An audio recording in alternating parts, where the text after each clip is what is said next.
Here's a question for you. Is it possible to give a sociology lecture whilst wearing silly clothing and riding a bicycle and still be taken seriously? So, welcome back.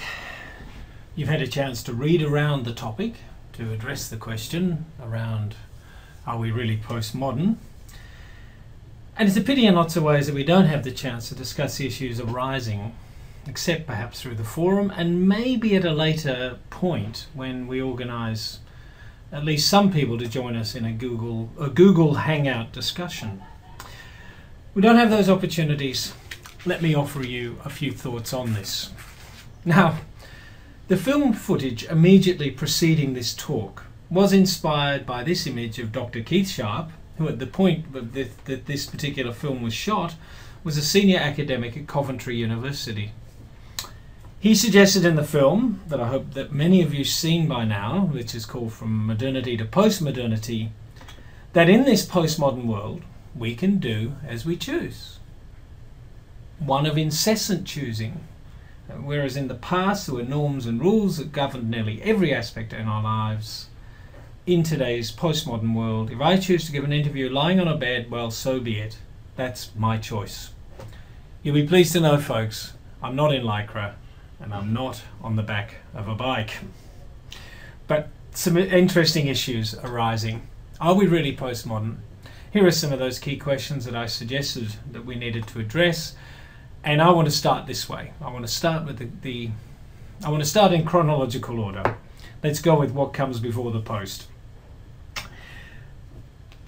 So to address these questions, we need to understand some fundamental points, some basic ideas. Now, first year texts are often very good for this, and I think you probably have found, and you will find next week, we're going to draw you to a general text on sociology. So introductory texts are often good. And I'm drawing some inspiration for these ideas, some of them from a book called Sociology with the lead author Robert van Krijken out of the University of Sydney. A few points to make about modernity. It has 17th century roots. It's strongly continuous with the Enlightenment values committed to scientific knowledge and insight based upon an experience and tested knowledge, empiricism as it's often called, rather than superstition and intuition. That movement towards a scientific age. Modernity is the dominant trope of the 20th century, at least according to sociologists. And the definition that Van Krijken offers is, as on screen there, a whole complex of ideas, political forms, economic structures and cultural patterns that have dominated the first Western societies since the Industrial Revolution, and then the rest of the world through colonialism and other mechanisms of modernization. So, the political, economic and cultural patterns. And I think the political and economic and cultural, the differences between those will come to the fore a little later on. So it's a modernity that is characterized by having an impetus from industrial capitalism, as described there in terms of profit and increasing consumption and coming out of mass production. Key point, keep that in mind, keep pushing it that one and keep thinking about the implications of it. Profound changes coming with this as we move to factory production, increased levels of urbanization. It was already happening, but it gets accelerated enormously in the industrial era. Nucleation, talking there more of families, but of groups as well. There's a sense that we become more nucleated in our lives as opposed to perhaps more traditional forms of community, although sometimes you have to be aware or beware of the romanticism that kicks in. Secularization. Fictitious commodities is an interesting idea from the historical economist Polanyi, who talks about the ways in which the likes of land, labour become commodities. They weren't originally available for sale, but they become so come the Industrial Revolution, or the Great Transformation as he calls it, that is triggered by this shift to industrialization. Polanyi emphasizes the centrality of the nation state in all of this, its support of the growth of industrial capitalism. The two have a hand-in-glove relationship, which is the hand, which is the glove. I guess for most using that analogy, the hand would have to be capitalism, the glove, the government. But I think that's a very debatable point at the same time. The emphasis of rationality over tradition or emotion, that faith in science, that enlightenment values coming through, strengthening through this period, logical thought and principles, which almost inevitably leads to a sense of development of bureaucracy, or the need for a bureaucracy in that regard, you know, a rational way of making decisions about people and their lives and how it's going to be organized. Belief in the idea of progress runs right through the modernist ideals. We are moving forward, we're going to get better, we're going to get healthier, we're all going to get richer, we are moving towards a better world, and that's what the growth of industrial capitalism will allow. And individuals under this system become the bearers of the rights and responsibilities. So they actually have rights and responsibilities under a system like this, because of course they're their own person now, apparently, no longer owned by a king or a duke or a baron or whatever it may be. And this is part of the rationale for colonialism. Once you start to think along these lines, once you start to think about this as progress, then you want to bring that to the rest of the world, taking up the white man's burden, as it was so vividly described by Rudyard Kipling. Now, there's a point at which one could say that the height of modernization is reached, and that's in the post-World War II period. So the apotheosis is a phrase that refers to someone or something being raised above the ordinary, when they are deified.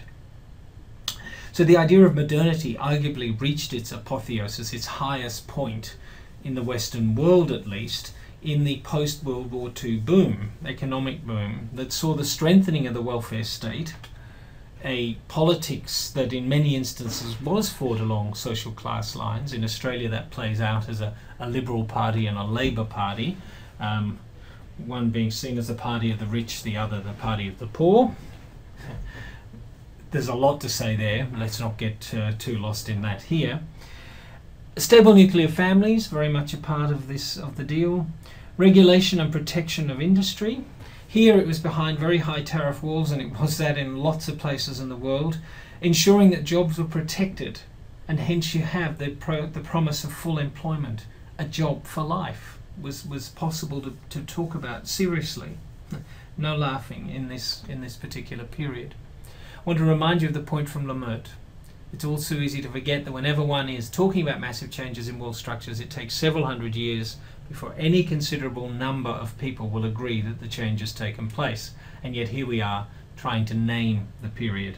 Of course, it may be that there's not enough, because there's not that many people focused on that particular history, that a consensus is easier to reach. But perhaps consensus is more difficult to reach in this so-called postmodern age. But question that I think arises for me when I start to think about this: are we making far too much of a small period of history?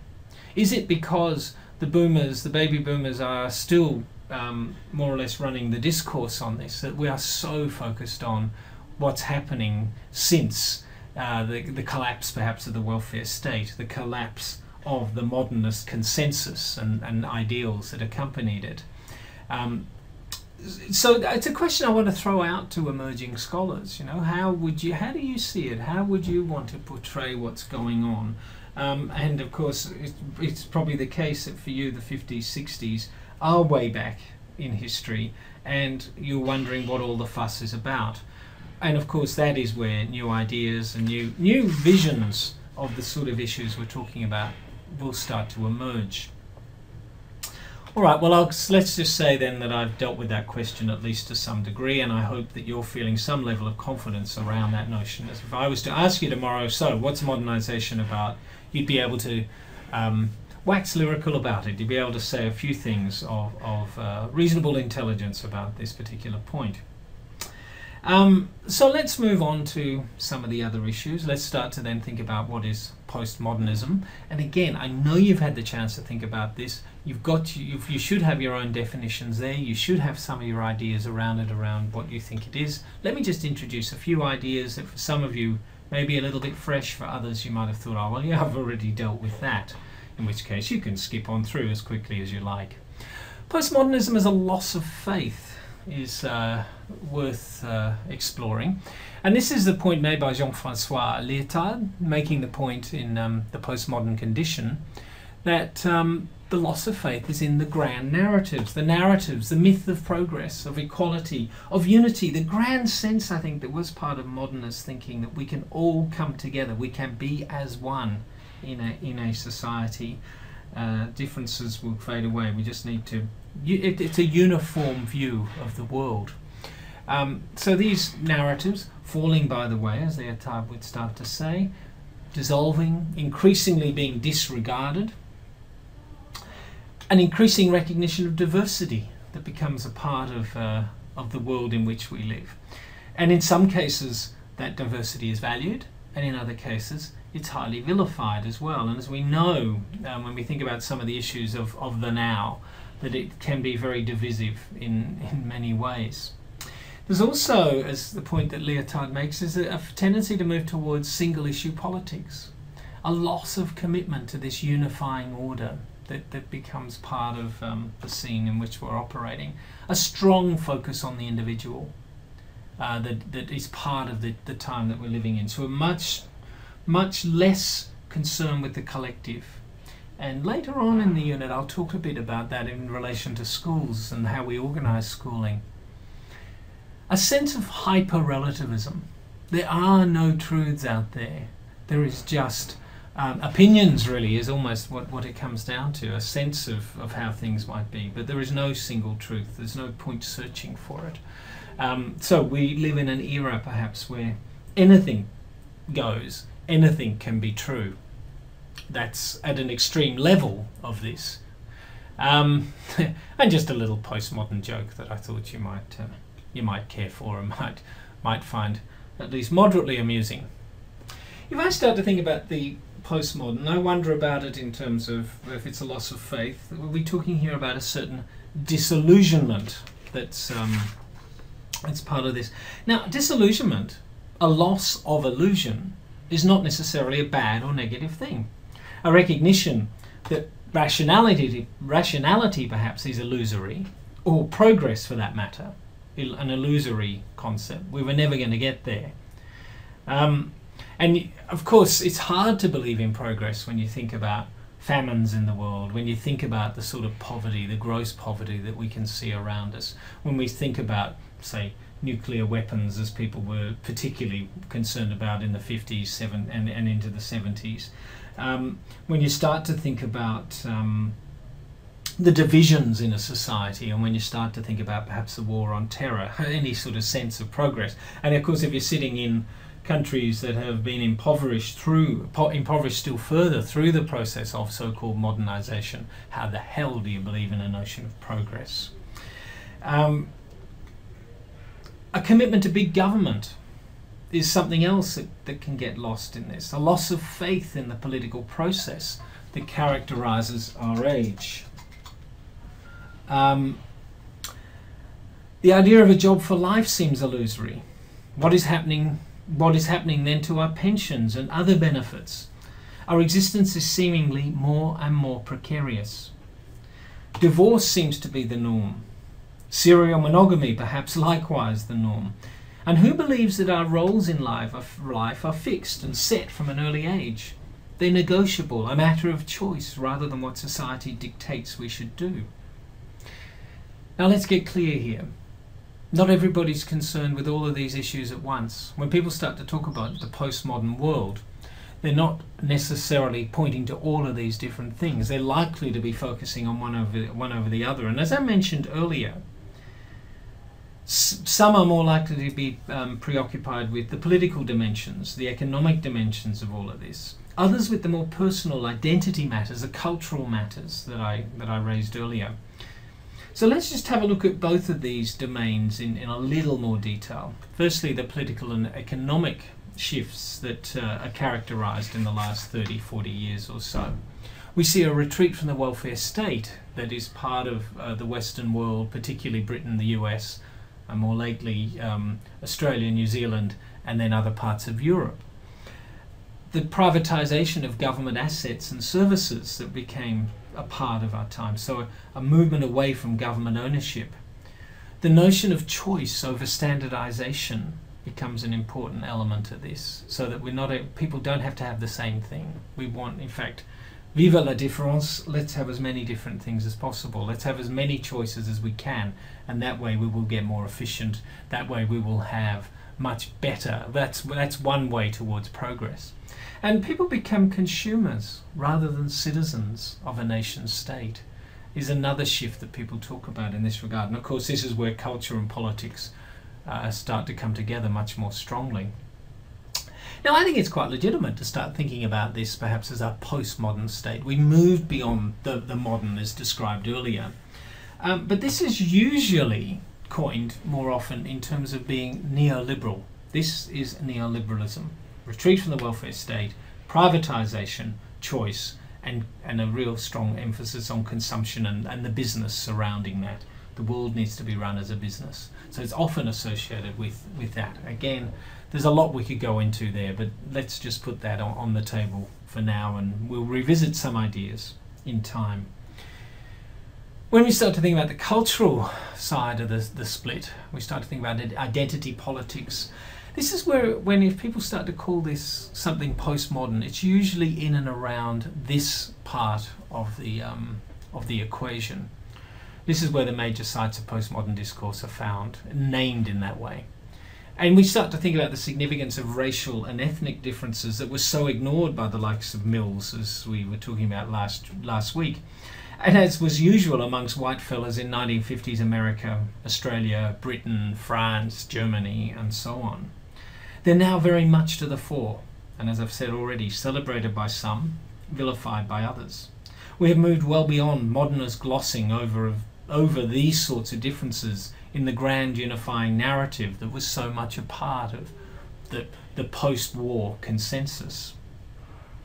But what happened to the class consciousness that was so much a part of this time?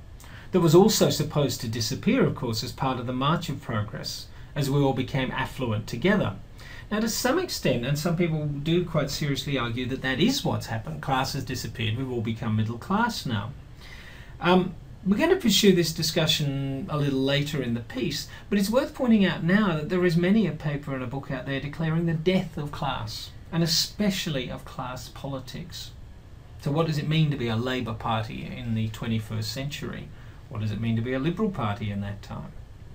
And what happened to gender?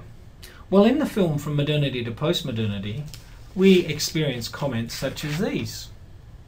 The notion of masculinity has been thoroughly deconstructed. Men can look at their lives, choose to lead their lives however they wish. They can choose to have partners, they can choose not to have partners, choose their sexual orientation, choose about the work they do, the styles of clothing that they wear. There is infinite choice. Postmodernity. Sean Best, he was then at Burnley College, now at the University of Manchester, I notice. There were two young people also featured. Now, those of you who saw the film may recall that what they had was some generations of people, so different generations together chatting about different things. The older people over a dinner party, the younger people over a glass of wine and a game of pool. A couple of comments that came from here that I've captured from the film. So this young woman pointed out there are no rules on what people wear these days. For young people, anyway. I go wherever I wanted in whatever I wanted. And then the young fellow man says, I think there aren't as many rules in fashion as there used to be. Perhaps there aren't any at all. It's all moving on, and if you feel comfortable in something and you think it expresses something about your character, then why not wear it? It's like people are making their own pieces of art out of whatever they wear and fashions they follow, and they are that piece of art. Let's take those comments away. Have a look at these people and ask yourself, are these people living in a ruleless society? To me, this is a good example of the sociological requirement of reserving the right to analyse people's truth claims. Just because they say that's the way it is, doesn't mean that that is how it is. Do they really look like they're following no rules? That there are no rules and that they're really living their lives in the manner of their choosing, just even by what they wear? Is that what they're exhibiting? I don't think so. And that brings me to questions, I think, of continuities within change, and some alternative ways of thinking about the sorts of changes we've been witnessing over the past 40 years or so. So are we talking about disjuncture or continuity? The world has certainly changed, no question about that. And I think that what the identification of postmodernity did was allow us to identify those changes and to think about them and to theorize them and to start to work out, well, what's going on here, and to ask those important questions. The world has certainly changed, but has it really changed as much as some postmodern commentators claim it has? Are we really free to be whatever we want to be within any gender group? Has gender collapsed, for example? And again, I think it's clear what I'm getting at here. I don't think that is the case. I would disagree quite vehemently in any academic conference around assertions like that. So I'm suggesting perhaps we've not quite finished with modernity yet. Perhaps it's not quite there.